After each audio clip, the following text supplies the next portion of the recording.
My name is Rachel, and I'm 37 years old. I'm happily married to my wonderful husband, Paul. We live a peaceful and happy life with our two children, our son Andrew, who is 8, and our daughter Emma, who is 5. Paul and I first met in our college cafeteria. We were both having coffee and reading books when we started talking. That simple chat turned into a strong and special connection. Paul was always calm and kind. He would listen to me with so much care, and I felt safe and comfortable with him.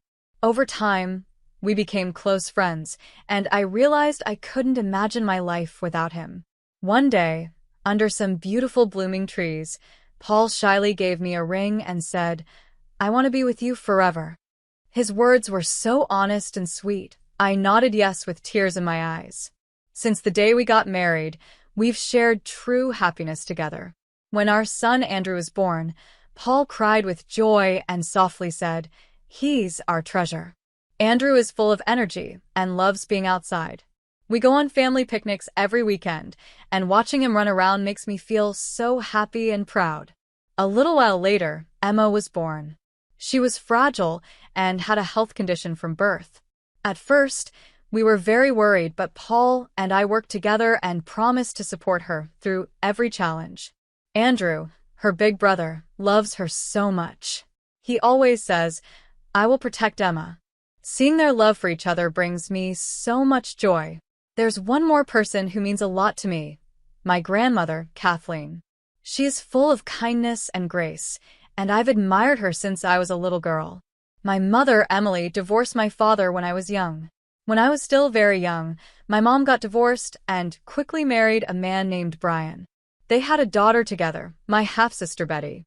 As my mom focused more on her new family, I started to feel left out. My mom and stepdad gave Betty lots of love and attention, but I often felt ignored. On family shopping trips, Betty would get new shoes, while I was told, "The ones you have are still good." It made me feel like I didn't matter as much. But my grandmother Kathleen always made me feel special. She gave me warm hugs and would say, "Rachel, you are my precious granddaughter." When I felt sad or lonely, I always found comfort at her house. The love I hoped to get from my mom, I often found in my grandma instead. Her home was like a safe place for my heart.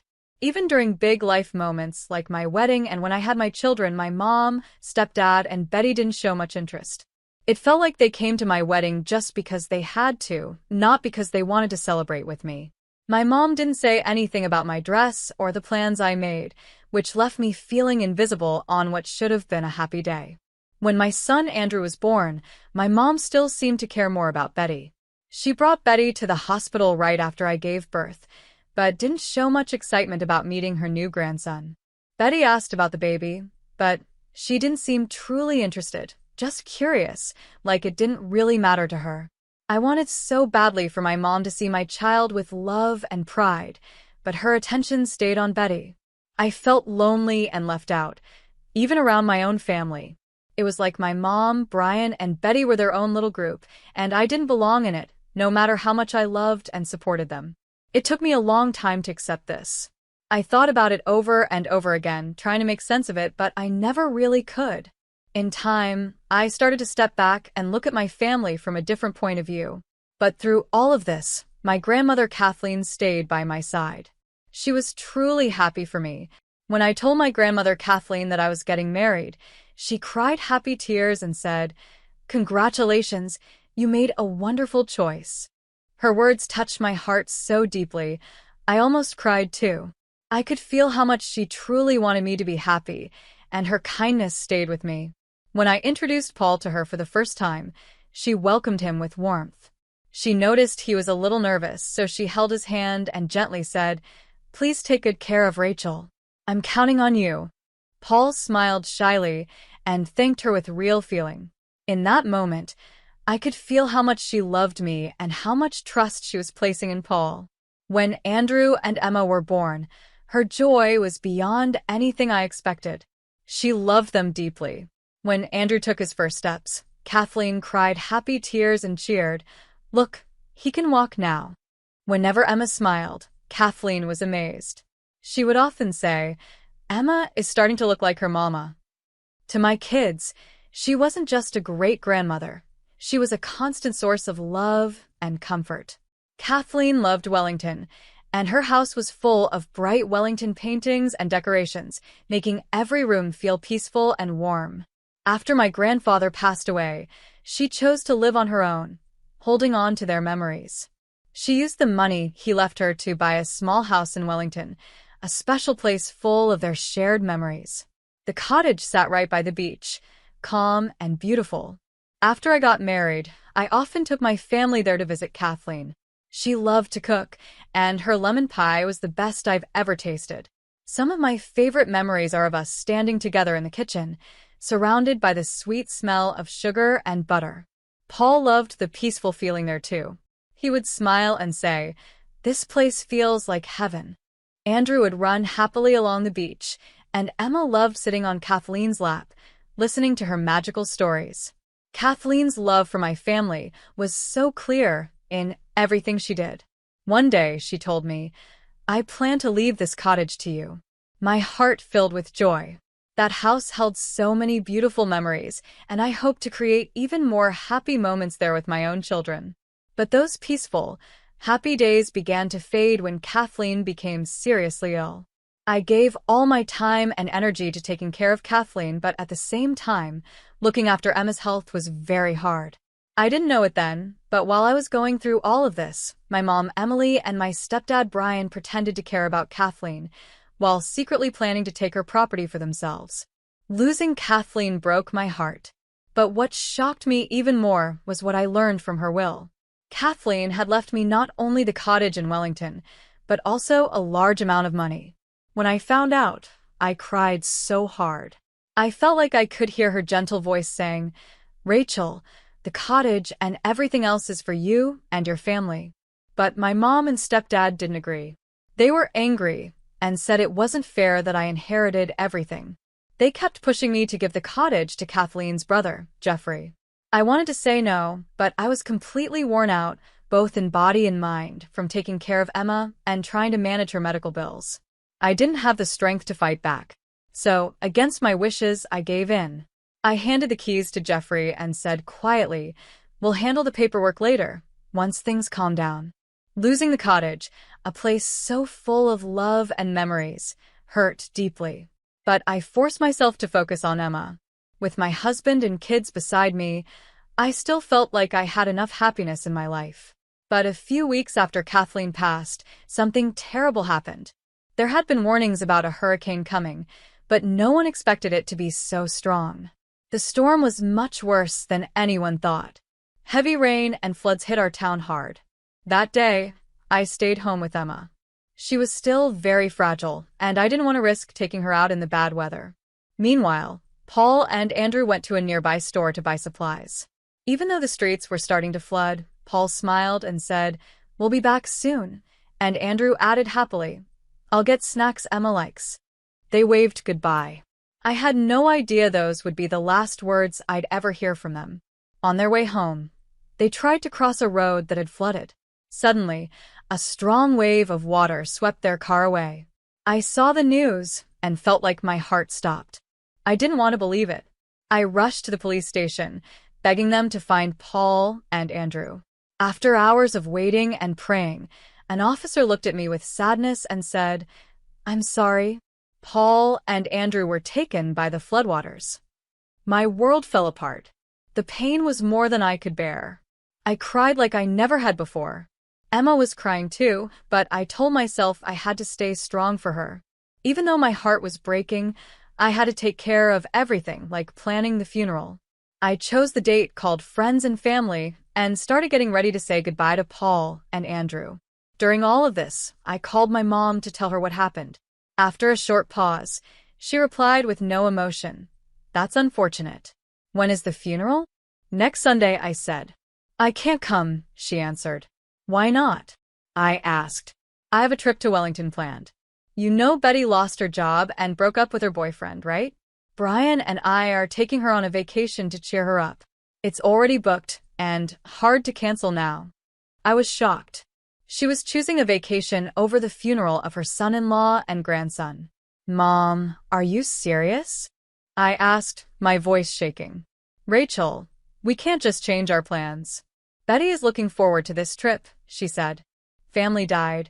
Paul and Andrew are gone. And you're going on vacation? Don't overreact, Rachel. I understand you're upset, but we have our plans. I couldn't say another word. My heart sank.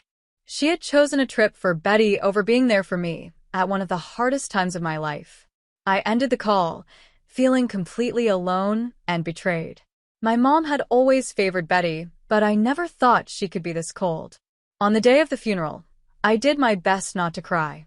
I gently placed Paul's and Andrew's favorite flowers on their caskets, saying a silent goodbye. Many people came, including Paul's friends and family, and that gave me a small bit of comfort. Even my father, who I hadn't seen in years, and his side of the family showed up. Their presence and kind words helped ease the pain just a little. But my mom, stepdad, and Betty weren't there. I knew they were already at the airport. I could picture them sitting in the lounge, laughing and waiting for their flight, acting like nothing had happened. The thought made me so angry, I could barely stand it. It was heartless and unforgivable. I was drowning in grief from losing Paul and Andrew, and now I also felt a deep anger building inside me. After the funeral, I decided to check the security cameras at the Wellington cottage. When I saw them there, walking around casually like everything was fine, I knew what I had to do. I was determined not to let them get away with how they treated me. I called the police and reported them for trespassing at the cottage.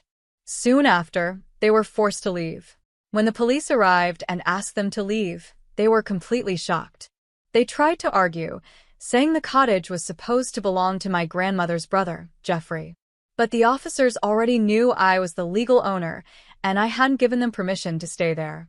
My family was surprised and confused. In the end, they had no choice but to stay in a nearby hotel. Not long after they were removed, my mother called me, furious. "What have you done, Rachel? Why would you do something like this?" she shouted. I was stunned by her anger and couldn't believe she had the nerve to be upset. Once again, she was only thinking of herself. "I don't understand why this is considered trespassing," she went on. "We're family. It shouldn't be a problem for us to visit. That cottage is supposed to be Jeffrey's anyway." Hearing her say that made my heart grow cold. All the pain and betrayal from the past came rushing back. She kept defending herself, acting like they had done nothing wrong. She never once apologized. "Mom, please calm down and listen," I said, trying to stay calm. "When you entered that cottage, the legal paperwork hadn't been finished. That means the cottage was still mine. I didn't know that. I can't believe you would accuse your own family of trespassing. Do you know how expensive this hotel is?" she snapped. I stayed strong. "If we were truly family, you would have gone to the funeral of your son-in-law and grandson. That should have been your priority. But you didn't show up. I don't consider people who ignore something that important as family." For a moment, she had nothing to say. I took that chance to let out everything I had been holding in. "I don't consider you my family anymore," I said clearly, and I ended the call.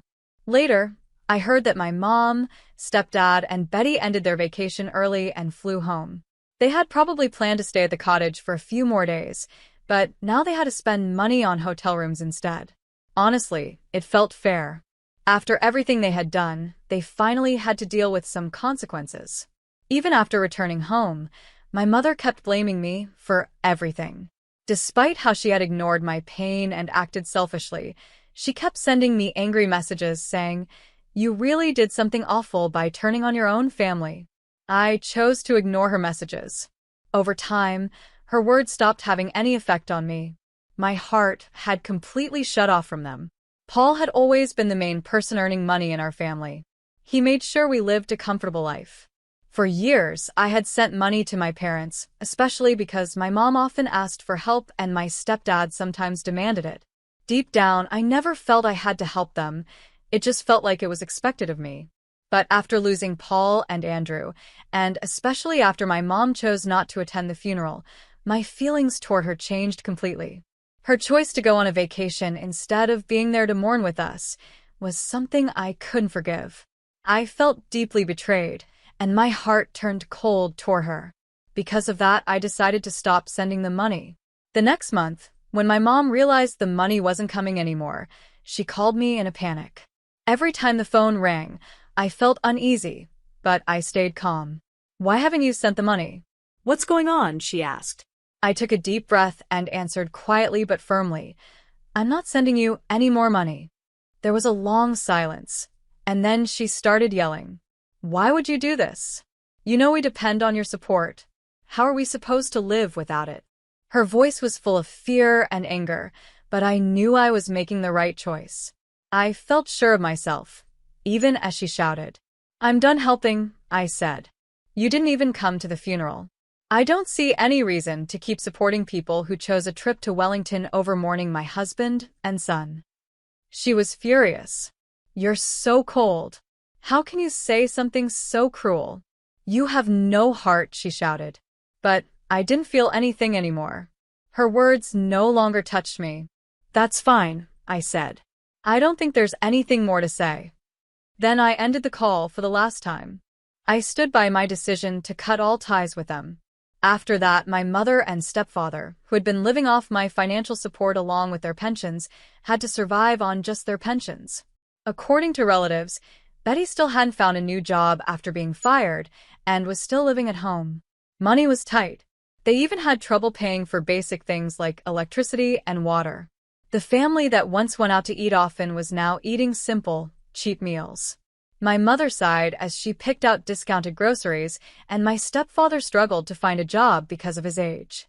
The happy, busy home they once had turned quiet and heavy. But I didn't feel sorry for them. I didn't feel responsible for fixing their problems anymore. My peace of mind became my top priority. Soon, their behavior became more desperate. They started coming to my house without warning, begging for money. When I refused, they would yell and cause trouble. I was scared of their surprise visits, so I changed my locks and installed security cameras. Every time the doorbell rang, I felt nervous. I often pretended I wasn't home. I didn't feel safe in my own house. Every small sound at night made me anxious, and I began losing sleep. One day, my mother tried to sneak into my house again. I called the police right away. When they arrived, she was arrested on the spot. That incident gave her a criminal record. Both my mother and stepfather lost the trust of others. With criminal records, they couldn't get jobs or take out bank loans. Without income, their financial problems got worse. Even with all of that happening, I didn't feel any sympathy. My heart was completely closed off to them. All I could do was watch quietly as they faced the results of their choices. When people heard that my mother and stepfather had skipped my husband's and son's funeral to go on a vacation, they were shocked. Relatives talked about it, and many criticized them. They became distant from others, losing the support of both family and friends. My mother tried to apologize several times, but it didn't matter. My heart stayed cold. I had no plans to accept my mother's apologies. I chose to look ahead instead of thinking about all the pain I had been through. I promised myself that I would no longer sacrifice my own well-being just to meet my family's expectations. Most importantly, I had someone special to protect, Emma. Knowing how strong she was, I knew I had to be strong for her too. Cutting ties with my family and stopping the financial support felt like the right choice. I was ready to let go of the past. My connection to my mother, stepfather, and stepsister no longer meant anything to me. In my heart, those relationships were over.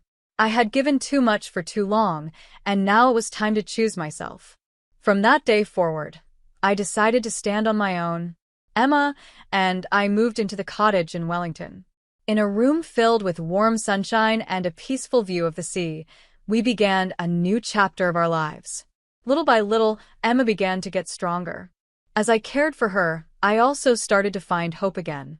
Being free from my family and all the pain they caused made me feel light and free. Even though I had cried a lot, those tears now felt like part of healing, not pain. Sometimes, as Emma and I walked along the beach, I would think about everything we had gone through. Our hard journey made me appreciate our new life even more. As Emma smiled again and found her own strength, I saw that we were both healing. Since choosing to live bravely, Our lives became calmer and more peaceful. I could feel a new future slowly opening up for us. Letting go of my family helped me find myself again. My bond with Emma grew stronger, and I started to enjoy life once more. In those moments, I felt truly thankful for the decision I had made to leave the past behind. I looked forward to a future full of freedom and new beginnings. Feeling proud of how far I had come, I promised myself to keep moving forward, one steady step at a time.